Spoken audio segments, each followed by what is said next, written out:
Radio Ichengela, restoring everything in Christ with more than truth. Good afternoon with the main news. I'm Clara Tsenga. The headlines. Go for confession. Media challenge to be proactive in information dissemination.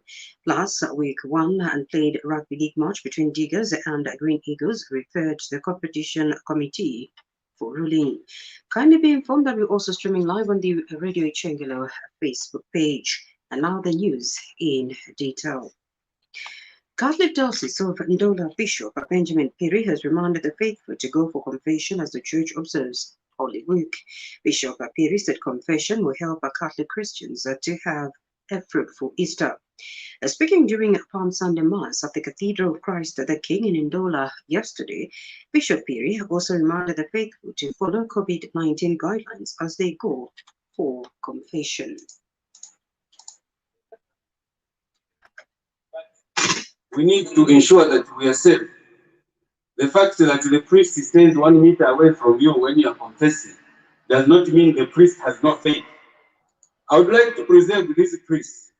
So if the guidelines, health guidelines say that social distancing and wearing of masks is one of the ways in which they can be preserved.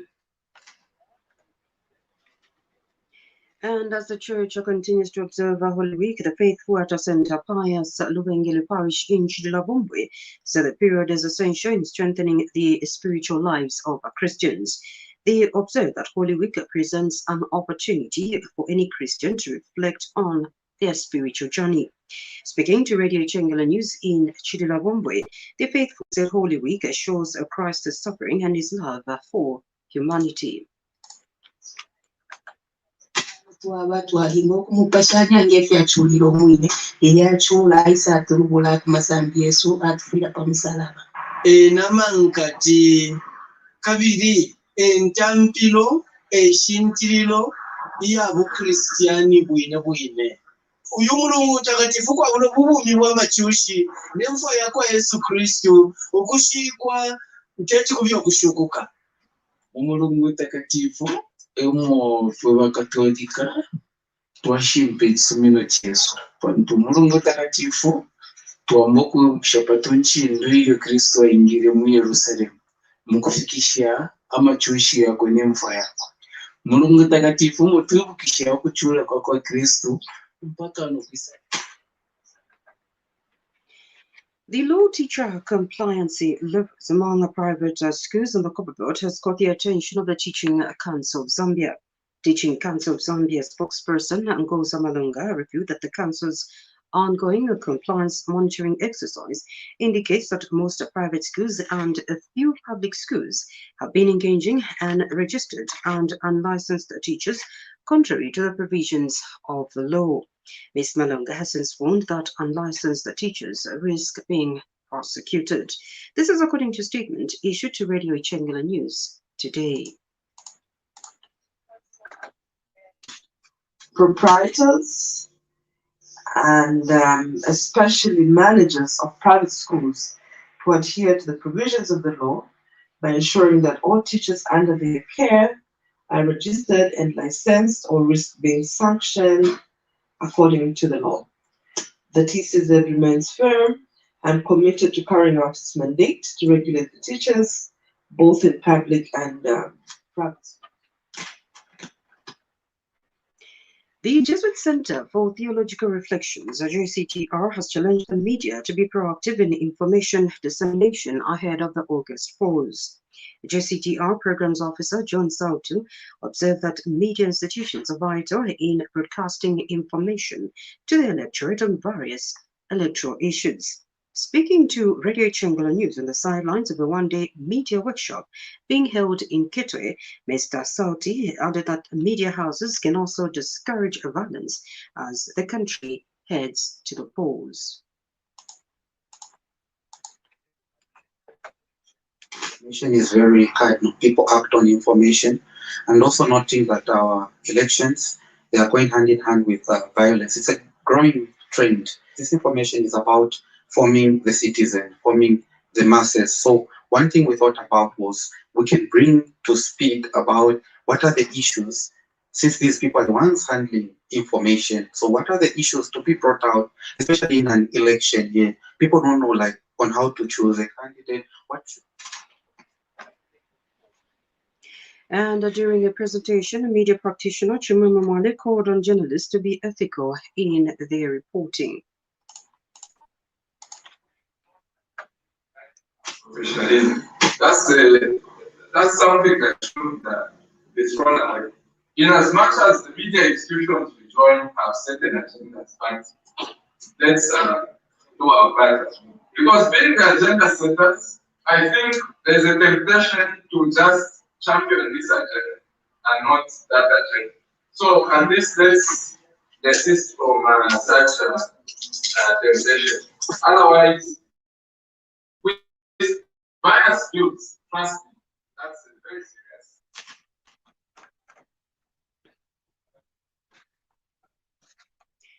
Some ex-miners in Kalalushi availed government for giving them a 25-kilogram bag of minimum each as a means of empowerment. The former miners were found at the Kalalushi District Commissioner's office last Friday, told Radio Chengelo News that the program would help to sustain them and their families. They, however, appealed for transparency in the distribution of the commodity.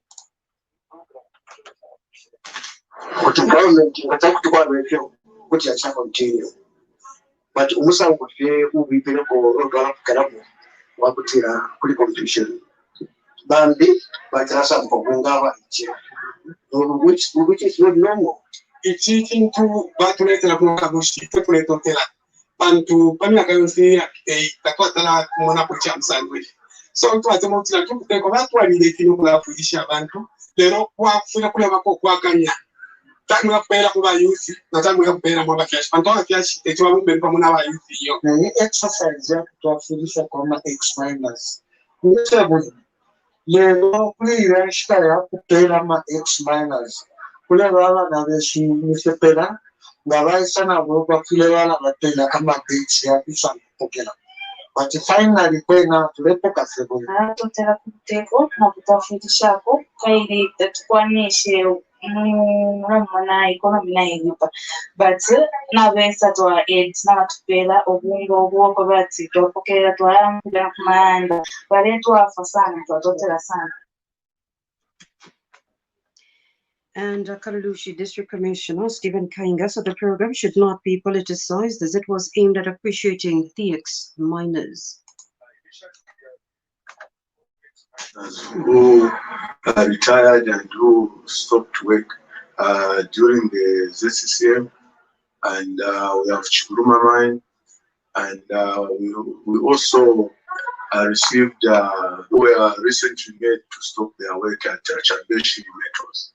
And this is how we are saying, let's come together and form one team.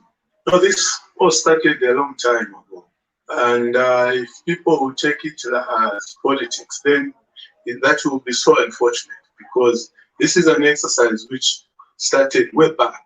And under DMMU, people have been helped through getting food stuff.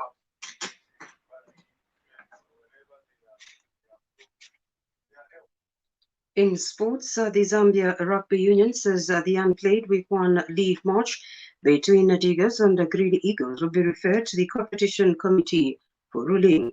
Diggers on Saturday failed to travel to Kawe to face the Green Eagles after their team bus allegedly broke down in Ndola. Zambia Rugby Union spokesperson Tom Chaluba said Diggers must defend their argument of the said team bus breakdown. And Chaluba had told Radio Chengelo Sports by phone that the game between Red Arrows and Green Buffaloes, which was abandoned due to rain, will be replayed according to the rules of the game. The competition committee, how they weigh that excuse, they can either be given a replay or they can lose the point. Then in the case of Arnold versus the Buffaloes, then I think because it was due to natural disaster, natural occurrences. Zambia Rugby Union spokesperson Tom Chalova there. This news broadcaster comes to you in the community service of Radio Chengelo, the compliments of Moose Milling and Go TV Broadcasting Zambia Limited. And now the international news is monitored from the BBC.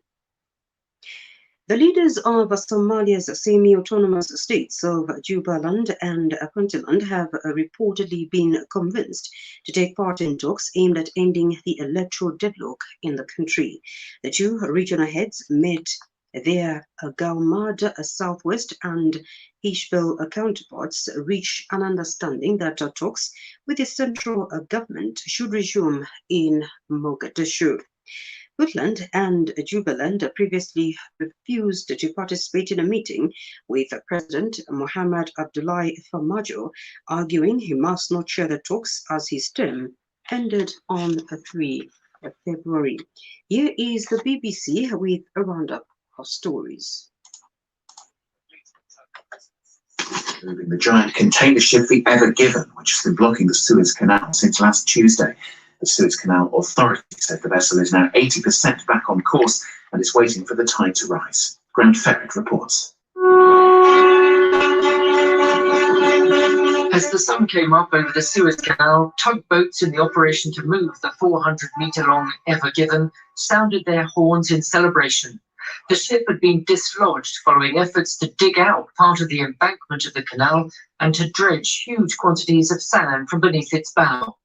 Maritime tracking sites show the vessel pointing more to the north, closer to its intended course.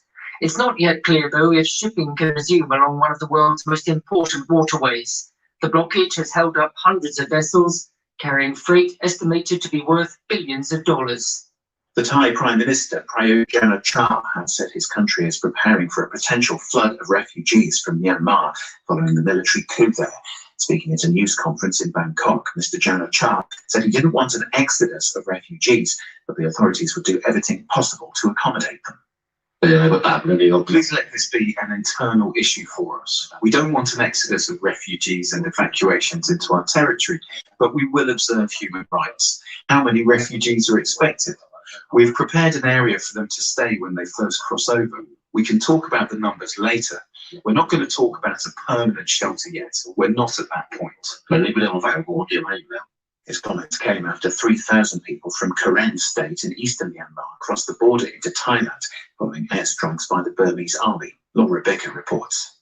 Clashes erupted at the weekend near the Thai border between the army and fighters from Myanmar's oldest ethnic minority force, the Karen National Union. Attacks came from the air for the first time in 20 years, according to the relief organisation the Free Burma Rangers. Thousands have fled, including children, and most are thought to be camped out in the jungle.